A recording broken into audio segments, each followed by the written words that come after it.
큰 집에는 금과 은의 그릇이 있을 뿐 아니요 나무와 질그릇도 있어 귀히 쓰는 것도 있고 천히 쓰는 것도 있나니 그러므로 누구든지 이런 것에서 자기를 깨끗하게 하면 귀히 쓰는 그릇이 되어 거룩하고 주인의 쓰심에 합당하며 모든 선한 일에 예비함이 되리라. 또한 내가 청년의 정욕을 피하고 주를 깨끗한 마음으로 부르는 자들과 함께 의와 믿음과 사랑과 화평을 주치라. 어리석고 무식한 변론을 버리라. 이에서 다툼이 나는 줄 알미라. 마땅히 주의 종은 다투지 아니하고 모든 사람을 대하여 온유하며 가르치기를 잘하며 참으며 거역하는 자를 온유함으로 징계할지니 혹 하나님이 저희에게 회개함을 주사 진리를 알게 하실까 하며 저희로 깨어 마귀의 올무에서 벗어나 하나님께 사로잡힌 바 되어 그 뜻을 쫓게 하실까 함이라. 오늘은 그릇 모양을 알면 행복해진다, 이런 말씀의 제목으로 이런 말씀 보도록 하겠습니다. 그릇 모양을 알면 행복해진다. 우리 인생살이가 어떤 사람에게는 쉬운 사람이 있고 어떤 사람은 어려운 사람이 있는데, 다른 어떤 것보다 이것만 알면 세상살이가 아주 쉬워집니다. 우리 지난 수요일 날은 그릇 모양만큼 담긴다, 이런 말씀의 제목으로 하나님 말씀 보셨습니다. 그릇 모양만큼 담긴다. 우리 수요일 날 제가 이걸 길게 설명을 했는데요. 예를 들어서 우리가 어떤 사람을 이렇게 가르치고 또 사랑을 주고 또 교육하고 지지하고 이렇게 했다고 칩시다.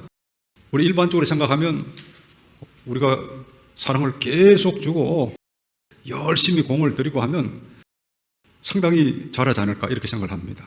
물론 일반적으로는 잘하는 경우가 많죠. 그런데 또 안 잘하는 경우도 있습니다. 왜 그러냐? 우리가 보통 이걸 잘 구별하지 못하기 때문에 실망하는 수가 있고, 또 여러 가지 시행착오를 하고 또 세월을 낭비하고 에너지를 낭비합니다. 지난 수요일에도 말씀드렸지만 이건 거의 누구도 잘 가르쳐 주질 않아요. 그 세상에서는 계속 공을 들이면 공을 들인 만큼 잘할 것이라고 생각하는데, 물론 그 어떤 자에게 뿌려진 사랑이라도 헛된 건 아닙니다만은 그 결과를 이야기하는 거예요. 우리가 사랑을 많이 하지 말자 이게 아니라 결과적으로 열매를 맺을 때 결과적으로 사랑을 아무리 준다고 해서 또 교육을 아무리 열심히 한다고 해서 되느냐, 이 지금 주제를 이야기하는 겁니다. 우리 지난 수요일도 잠깐 말씀드렸습니다만은 씨 뿌리는 자의 비유, 예수님 말씀하신 것처럼 동일한 씨를 뿌려도 돌밭에 뿌려진 씨앗은 열매를 맺지 못하고, 또 길가에 뿌려진 씨앗도 열매를 맺지 못하고, 가시떨기에 뿌려진 씨앗도 열매를 맺지 못합니다. 그래서 농부가 아무리 열심히 씨를 뿌려도 소용이 없는 거죠. 이건 잠깐 찾아보고 설명을 합시다. 마태복음 13장 천국복음, 하나님 나라의 복음, 마태복음 13장 18절에서 23절까지 교독합니다. 그런즉 씨 뿌리는 비유를 들으라. 아무나 천국 말씀을 듣고 깨닫지 못할 때는 악한 자가 와서 그 마음에 뿌리운 것을 빼앗나니 이는 곧 길가에 뿌리운 자요.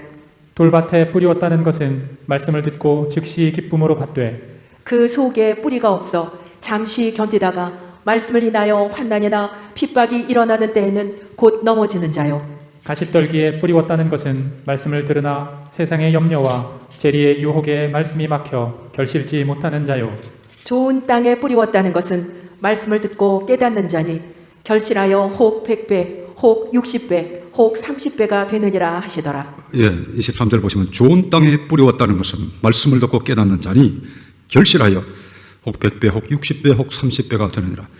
그러니까 좋은 땅에 뿌려진 씨앗만 결실을 하고 나머지는 결실을 하지 못했습니다.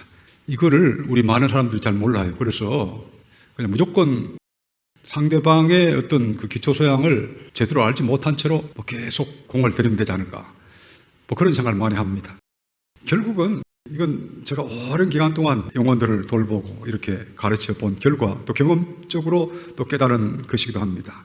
그래서 아무리 열심히 가르치고 관심을 갖고 사랑을 주고 이렇게 해도 결국은 될 사람은 되고 안 될 사람은 안 된다. 이게 어떻게 보면 하나의 뭐라 그럽니까? 명제가 되어버렸습니다. 그게 하나의 공식이 되어버린 거죠.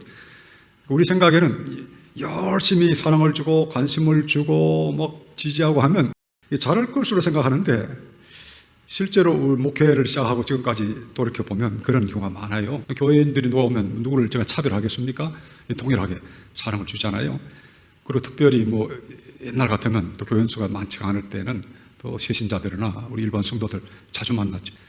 근래 코로나 때문에 제가 별로 많이 만나질 않았습니다만 과거에는 아주 많이 만났던 기억이 납니다. 그래서 모든 성도들을 그때 학생들도 열심히 만나고 다 만나 학생들 진학 지도까지 제가 다 했던 기억이 나는데 어쨌든 열심히 사랑을 주고 가르치고 관심을 두고 기도해주고 해도 결국은 될 사람은 되고 안 될 사람은 안 되더라는 겁니다. 그래서 이게 뭔가 결국은 원인이 뭔가를 곰곰이 이제 연구를 해보니까 결국은 기초소양에 달린 거예요. 기초소양.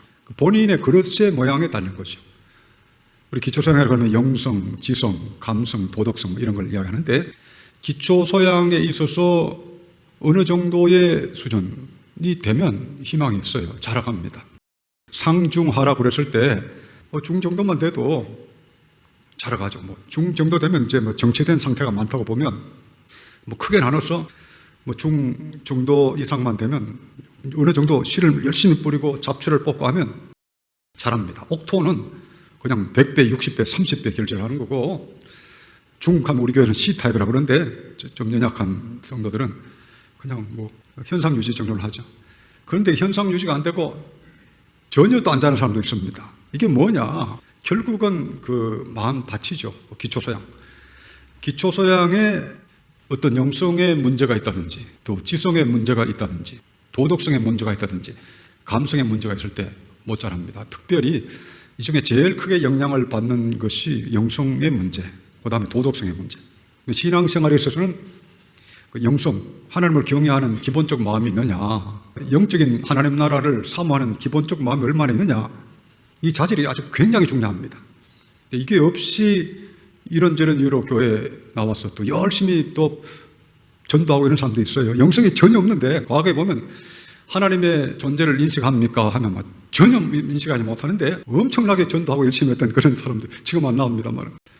그러니까 그 사람이라고 하는 것은 상당히 다양합니다. 그래서 아예 영성이 하나도 없는데도 열심히 전도하는 사람도 있고 결국은 잘하질 않아요. 또 도덕성의 문제도 마찬가지입니다.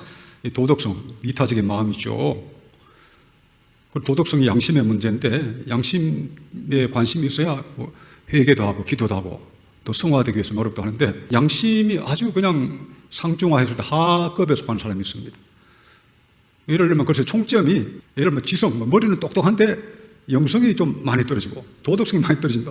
지금 우리 세상에서 우리 보는 어떤 정치인들이라든지 사이코패스라든지 반사회적 인격장애라든지 이런 사람들 반사회적 인격장애를 가진 사람 중에 지도자들이 많다고 그러잖아요. 정치 지도자, 종교 지도자들이 많다고 그러는데 그 인격은 도덕성 완전히 파탄이 된 건데 정서라든지 그것도 머리가 비상하니까 다른 사람을 조정하고 이렇게 해서 어떤 단체 리더가 되는 거예요. 그런 사람이 10% 20% 된다고 하잖아요. 어쨌든 아무리 공을 들여도 안 되는 경우가 있더라 하는 겁니다. 왜 그러냐? 이 그릇 모양만큼 당기기 때문에 그런 거예요.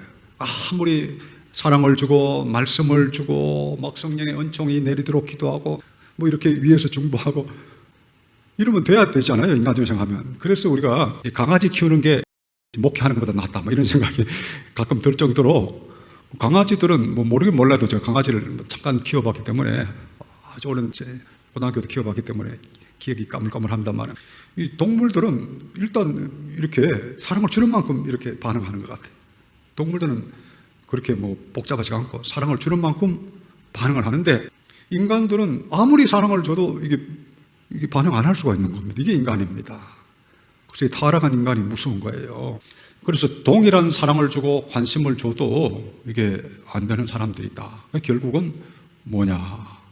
마음의 그릇이, 영혼의 그릇이 그렇더라 하는 겁니다. 그럴 때는 소용이 없는 거예요. 그래서 우리가 그릇을 잘 아는 게 굉장히 중요합니다. 우리 예수님께서도 12명의 제자를 두셨잖아요. 예수님이 12명의 제자를 두셨는데 한 명은 이상하게 끝이 나버렸잖아요. 가룟 유다. 예수님이 그렇게 하신 아주 깊은 뜻이 있는 것 같아요. 예수님이 가룟 유다만 차별했겠습니까? 가룟 유다, 너는 애당초 너 마음에 안 들어. 그러니까 너 제자긴 제자지만 난 넌 사랑을 조금만 줄 거야. 이랬던 예수님이 아니잖아요. 동일하게 사랑을 주실 겁니다. 그런데 결국은 그 예수님, 그 하나님이신 예수님, 사랑의 본체이신 주님과 3년 동안 동고동락을 했지만 가룟 유다는 그냥 예수를 배반하고 제 갈 길을 가버린 겁니다. 왜 그러냐? 결국은 뭐 예정론이라고도 할 수 있고 또 그릇론, 그릇론. 그러니까 그 사람의 그 그릇이 그렇게 생긴 거예요. 그 사람의 스타일이 그런 스타일이죠. 그러니까 자기 스타일은 절대 못 버립니다. 그래서 이게 인격 불변의 법칙인데, 인격 불변의 법칙 하면 여러분 오해하시는 분이 많이 계셔서 자꾸 부연 설명을 하는데, 인격이 잘하지 않는다는 게 아니고 그 타입의 그 사람은 자기 타입대로 산다는 거예요. 예를 들면 A 타입은 날마다 자라갑니다. 그 사람은 후패하나 나의 속사람은 날로 새롭다. 우리의 속사람은 날로 새롭다. 사도 바울은 그렇게 이야기했죠. A 타입은 매일매일 거룩해진다. 어제보다 오늘이 거룩해지고 오늘보다 내일이 거룩해지고 더 충만해지고. 여러분 중에 그런 사람이 본인이라면 A 타입이죠. 여러분 주변에 그런 사람이 A 타입. B 타입은 A 타입 정도는 안 되더라도 어느 정도 자라가는 사람. C 타입은 연약한 성도들. 누가 계속 사랑과 관심을 안 주면 마귀가 와서 꽉 채워가는 어린 양, 연약한 성도들이 있습니다. C 타입. C 타입은 평생 그렇게 살아요. 근데 평생 그렇게 안 살면 어떤 사람입니까? 그 사람 B 타입이죠. 그러니까 평생 C 타입으로 사는 사람은 C 타입이고, C 타입에서 D 타입으로 왔다 갔다 하는. 그러니까 하나님의 택한 백성의 수준에서 거짓 형제, 가라지의 수준에 왔다 갔다 하는 사람. C-D 타입이라고 그러고, C 타입 안에도 C-F 타입이 있습니다. 그것은 F 타입은 정서적으로, 정신적으로 여러 가지 힘든 걸 겪는 사람들. C-F 타입도 있고 C-G 타입도 있습니다. G. 이것은 귀신의 공격을 받는. 하나님의 성도인데 이런저런 이유 때문에 귀신의 공격을 받기도 합니다. 이런 경우에는 우리가 도와서 극복하도록 해야 됩니다. 이건 이제 C 타입을 제가 설명한 거고, D 타입은 거짓 형제죠. 이 사람들은 영원히 거짓 형제로 살아갑니다. 성경에 거기에 관련된 말씀이 많은데 나중에 기회가 되면 찾아드리겠습니다. 그 D 타입, E 타입, 이방인, 불신자. 이 타입은 믿음을 전혀 못 가지는 불신자들. 영원히 이 타입으로 갑니다. 이게 그들의 기초소양인데, 사람마다 각자의 기초소양이 확고하게 이미 정해져 있습니다. 이걸 잘 알아야 됩니다. 기초소양이 안 바뀌어요. 바뀌면 이 사람은 B 타입이다, A 타입이라니까. 이 분류 자체는 절대 안 바뀝니다. 이 분류 자체는 절대 안 바뀌는 틀로서 분류를 했기 때문에 이 분류 자체는 절대 안 바뀌고, 어떤 사람이 과거에 C 타입인 줄 알았는데 막 성장합니다. 이 사람 무슨 타입입니까? B 타입이죠. 과거에 C 타입인 줄 알았는데 너무나 훌륭하게 바뀌어갑니다. A 타입이죠. C-A 타입이라고 이렇게 봐야죠.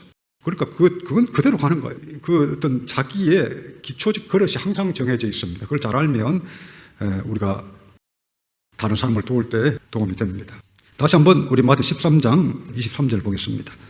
좋은 땅에 뿌리웠다는 것은 말씀을 듣고 깨닫는 자니 결실하여 혹은 100배 혹은 60배 혹 30배가 되느니라 하시더라. 어떤 사람들은 목사님 열심히 가르치면 안 됩니까? 뭐 이런 이야기를 합니다. 근데 우리 지난 수요일도 제가 길게 예화를 들었습니다만은, 이 볼트 100m 달리기 선수, 세계 기록을 가진 볼트 선수, 평범한 사람은 아무리 해도 볼트처럼 못 뛴다니까요. 그러니까 사람은 자기의 어떤 기초적인 자기의 어떤 그 수준이 있다고 하는 겁니다. 공부도 마찬가지죠. 뭐 아인슈타인처럼 아무나 다 되는 건 아니고 어느 정도의 기초적 수준이 다 있다. 그러니까 많은 사람들이 그건 쉽게 인정을 하는데 영성과 도덕성 이런 데 있어서의 기초적 자질은 또 인정을 잘 못합니다. 이게 왜 그러냐? 이 관찰력과 이해력이 떨어져서 그런 거죠. 그래서 이 지금 사람 자체의 영성이 아예 그냥 뭐 상중하 그랬을 때 영성 자체가 바닥이다 이러면 안 되는 겁니다. 도덕성 자체가 이 바닥이다. 안 되는 거예요. 근데 도덕성이 지금 좀 약하지만 좀 노력하고자 한다. 그 B 타입입니다. 근데 도덕성에 있어서 별 관심이 없다. 교회는 다니지만 그 C 마이너스 타입입니다.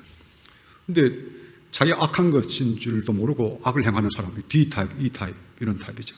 그러니까 우리가 이 지금 어떤 사람들을 이렇게 도울 때도 그걸 잘 알아야 됩니다. 그냥 내가 마구 씨를 뿌리고 마구 사랑을 주면 내가 뿌린 만큼 잘하겠지 하는 사람은 마치 자기 아이가 태어났는데, 야, 내가 보니까 텔레비전을 보니까 볼트가 내 마음에 쏙 들더라. 큰 경기장에 막 온 세계 사람들이 박수를 받으면서 막 뛰더라. 너도 해라. 그거 비슷한 거죠. 그러니까 지금 이게 사람은 영성의 한계가 있고 도덕성의 한계가 있어. 이 한계를 뛰어넘기가 불가능한 사람이 있고 어느 정도 가능한 사람이 있고 평생을 해도 조그맣게 못 자랄 사람이 있고 많이 자랄 사람이 있고 이 같은 말을 자꾸 하는 것 같은데 이건 너무나 중요하게 되는 말씀을 드리고 또 과거에는 제가 기초소양 말씀을 조금씩 들었는데 이 원리를 좀 최근에 이제 처음 듣는 분도 계실 거고 이걸 알면 우리가 지금 이 교육을 어떻게 해야 될까 또 어떤 사람에게 복음을 전해야 될까 여기에 대해서 잘 알게 됩니다. 그리고 또 어떤 사람을 또 어떻게 도와줄 수 있을 것인가도 생각할 수가 있습니다. 예를 들면 영성의 한계가 이거밖에 안 되는데 죽기 살기로 뭐 이렇게 하려고 하는 건 그건 어리석은 거예요. 그 사람의 영성에 맞게 가르쳐야 돼. 그 영성이 아무리 해도 안 자라는데 그냥 뭐 A탑 될 정도까지 하려고 하면 그건 어리석은 겁니다. 그러니까 사람은 그 사람에게 맞게 맞는 만큼 그러니까 B타입, A탑은 뭐 계속 격려를 해서 달려가게 해야 되겠죠. 그러나 뭐 C타입이라든지 C-타입이라든지 D타입, E타입일 때 이때는 그 사람이 지금 뭐가 제일 필요한가 그러니까 영성의 그릇을 보고 또 도덕성을 보고 또 지성도 보고 또 감성도 보고 이걸 종합적으로 봐가지고 이 사람이 뭘 해주면 가장 이 사람에게 유익이 될 건가 이걸 정확하게 상대방의 그릇을 알고 이렇게 딱 대하면 그게 가장 행복해지는 겁니다.